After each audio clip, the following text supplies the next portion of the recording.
아멘. 우리 같이 함께 고백했으면 좋겠습니다. 하나님 아버지 참 감사합니다. 다 하나님의 은혜입니다. 다시 한번 고백해 볼까요? 하나님 아버지 참 감사합니다. 다 하나님의 은혜입니다. 아멘.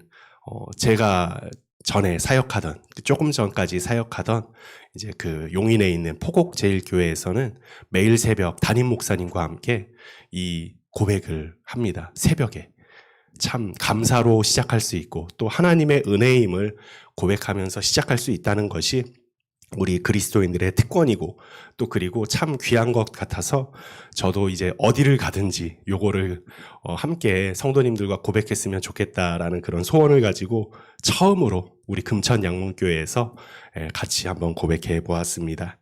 여러분, 선지서를 우리가 묵상할 때에 그 시대 속에서 정말 특별하게 쓰임을 받은 사람들인 이 선지자들에 대해서 생각하면 정말 이보다 더 영광스러운 직분이 또 있을까 하는 그런 생각이 듭니다.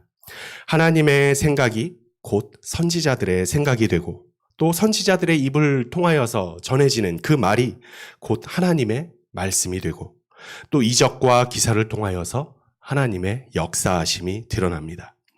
그래서 선지자들을 하나님께서 사로잡으신, 하나님 앞에 사로잡혀서 정말 하나님 나라의 그 복음 전선, 그 최전방에서 가장 멋진 활약을 펼친 사람들이구나 하는 그런 생각도 해보게 됩니다.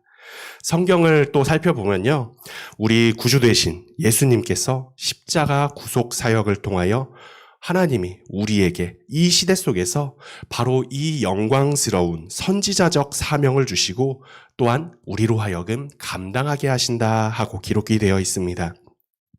그 영광스러운 직분을 우리도 감당할 수 있도록 은혜를 더하여 주신 것이지요.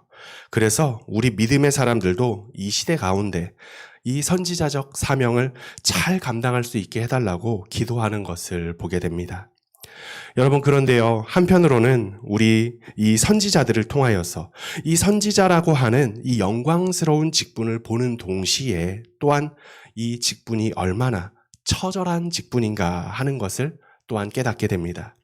사실 세상과 조금만 타협을 하면, 세상에 조금만 양보를 하면 정말 안락하게 대우를 받고 부귀영화를 누리는 그런 삶을 살 수 있었을 텐데 선지자들은 하나같이 주신 은혜와 사명을 따라서 한결같이 좁은 문, 좁은 길을 가던 것을 봅니다. 오늘 우리가 함께 읽은 본문 말씀도 그렇습니다. 여러분, 사실 이 얼마나 영광스러운 순간입니까? 환상을 통해서였는지 아니면 꿈을 통해서였는지 잘 모르겠지만 이사야가요, 온 세상의 만물의 주관자이시자 또 만왕의 왕이신 하나님을 뵙고 있습니다.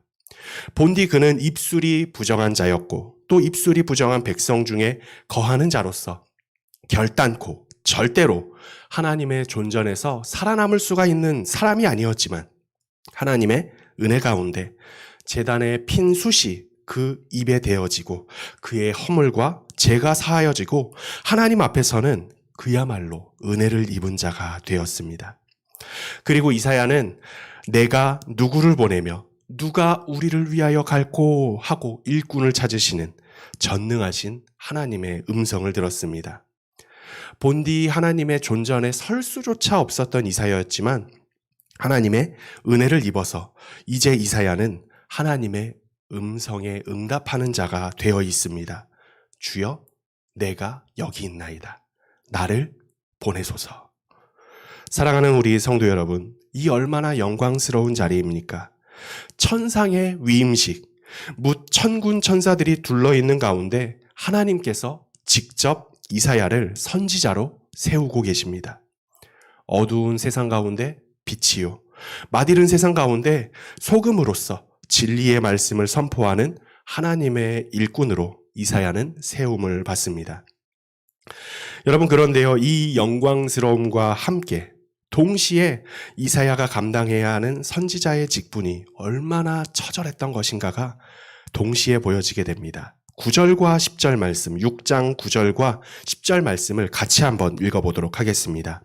여호와께서 이르시되 가서 이 백성에게 이르기를 너희가 듣기는 들어도 깨닫지 못할 것이요 보기는 보아도 알지 못하리라 하여 이 백성의 마음을 둔하게 하며 그들의 귀가 막히고 그들의 눈이 감기게 하라. 염려하건대 그들이 눈으로 보고 귀로 듣고 마음으로 깨닫고 다시 돌아와 고침을 받을까 하노라 하시기로. 그야말로 소귀의 경일기, 낯놓고 기억자도 모르게 하는 것이 이사야 선지자의 사명이었습니다. 어떻게 이런 사명이 있을 수 있습니까? 아니 가서 깨닫게 하고 돌이키게 하고 고침을 받게 해도 모자랄 판국에 그들로 하여금 깨닫지 못하게 하고 그들로 하여금 듣지 못하게 하고 보지 못하게 하는 것 무엇입니까? 이사야 선지자의 사명이 정말로 그들을 우둔하게 만들고 어리석게 만들고 그러니까 소위 어떻게 보면 거짓 선지자처럼 그렇게 활동하라는 것이 아니라 이사야 선지자가 아무리 가서 하나님의 말씀을 전하고 하나님의 뜻을 보여주고 심지어 기적을 보여준다 할지라도 이 백성들의 마음이 이처럼 우둔하여서 깨닫지 못할 것이다 라고 하나님께서 말씀하고 계신 것입니다. 그러니까 다시 말해서 선지자로서 하나님의 일을 감당하는데 자기가 하는 일의 열매는 전혀 기대할 수가 없던 것입니다. 그러면 이사야 선지자는 이 사명을 도대체 언제까지 감당해야 하는 것일까요? 11절과 12절 말씀입니다. 내가 이르되 주여 어느 때까지이니까 하였더니 주께서 대답하시되 성읍들은 황폐하여 주민이 없으며 가옥들에는 사람이 없고 이 토지는 황폐하게 되어 여호와께서 사람들을 멀리 옮기셔서 이 땅 가운데 황폐한 곳이 많을 때까지니라.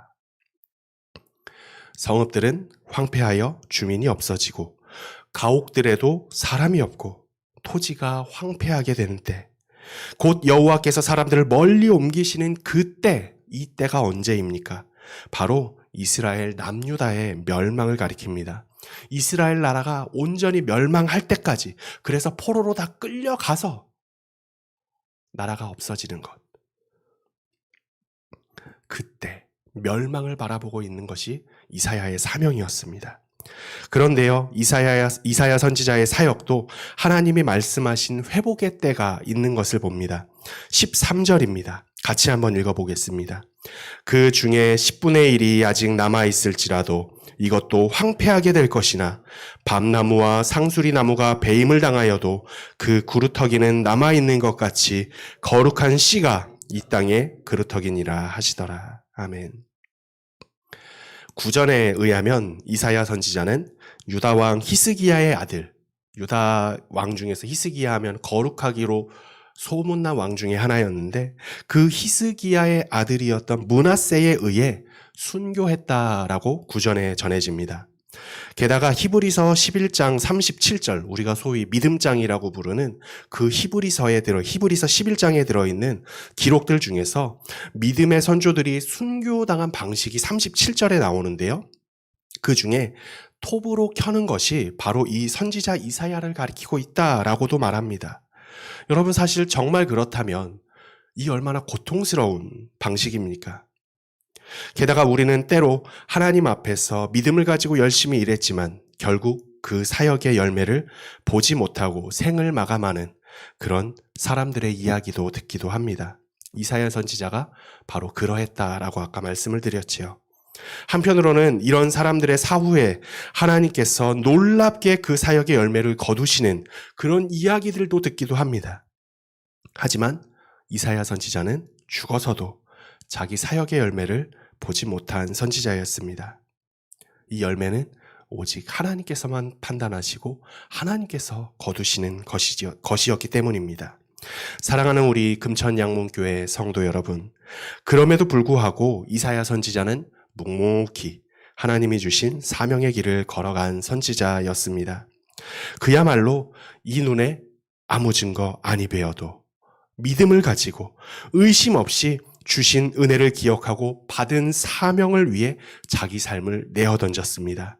비록 자신의 삶 가운데 사역의 열매는 보지 못하였을지라도 밤나무와 상수리 나무가 배임을 당하여도 그 그루터기는 남아있는 것 같이 언젠가는 하나님이 뿌리신 이 거룩한 씨가 다시 뿌리 내리고 열매 맺을 날을 소망하며 하나님이 말씀하신 회복의 때를 바라보았습니다.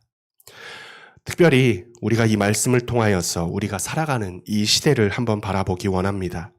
시대적 상황은 점점 더 어두워져 가는 것만 같고 하나님이 미워하시는 불의하고 불법한 일들이 사회 곳곳에서, 나라 곳곳에서 이루어지고 행해져만 갑니다. 과연 우리에게 무슨 소망이 있을까 생각하지 않을 수 없고 우리 믿는 자들의 역할에 대해서 다시 한번 더 생각해 보지 않을 수가 없습니다. 과연 우리가 이 시대와 나라와 민족 가운데 어떤 영향력을 끼칠 수 있는가 고민하지 않을 수 없습니다. 하지만 우리는 우리 자신의 힘과 능력이 아니라 우리를 들어 사용하시는 분, 세상 만물을 주관하시는 분이신 하나님 아버지를 기억하고 이 시대와 나라와 민족 가운데에서 선지자 이사야가 감당했던 이러한 선지자적 소명을 감당해야 할 줄 믿습니다. 우리가 감당할 수 있는 소금과 빛으로서의 역할이 미비하고 연약하다 할지라도 오직 우리 하나님의 뜻만이 바로 서게 될 것입니다. 그것을 믿고 밤나무와 상수리나무가 배임을 당하여도 그루터기가 남아있는 것처럼 적은 양의 누룩이라도 빵의 그 온 덩이를 부풀게 만드는 것을 기억하시고 믿음으로 주신 사명 또 성도로서의 삶을 넉넉하게 살아내시는 우리 모든 성도님들 되시길 소망합니다. 적고 작은 무리라 할지라도 우리들은 하나님의 뜻을 구하고 바라보며 우리의 삶 가운데서 하나님이 주신 사명을 감당하고 또 그 뜻을 행하며 나아가야 합니다. 우리는 이 시대적 상황을 바라보고 나아가는 사람들이 아닙니다. 만약 이사야 선지자가 그 당시의 시대를 바라보았다면, 그가 처했던 상황을 바라보았다면 절대로 그 사명을, 선지자의 사명을 감당할 수 없었을 것입니다. 우리도 이사야 선지자처럼 삶 가운데 믿음의 열매들이 나타나지 못할 수도 있습니다. 하지만 낙심하지 말고 또 실망할 필요도 없음을 기억해야 합니다. 왜냐하면 우리 하나님께서 하나님의 때에 반드시 그 열매들을 거두실 것이기 때문입니다. 우리는 그저 순종함으로 나아가면 됩니다. 그러므로 하나님이 주신 오늘 새 하루를 시작함에 있어 믿음으로 담대하게 하나님을 바라보며 은혜를 구하며 나아가는 우리들이 되기를 소망합니다. 오늘 하루도 우리의 삶 가운데 열매를 거두실 주님을 기대하고 주신 사명을 감당하며 하나님께 기쁨이 되는 우리 모든 금천양문교회 성도님들 되시길 소망합니다. 기도하도록 하겠습니다. 사랑과 은혜가 풍성하신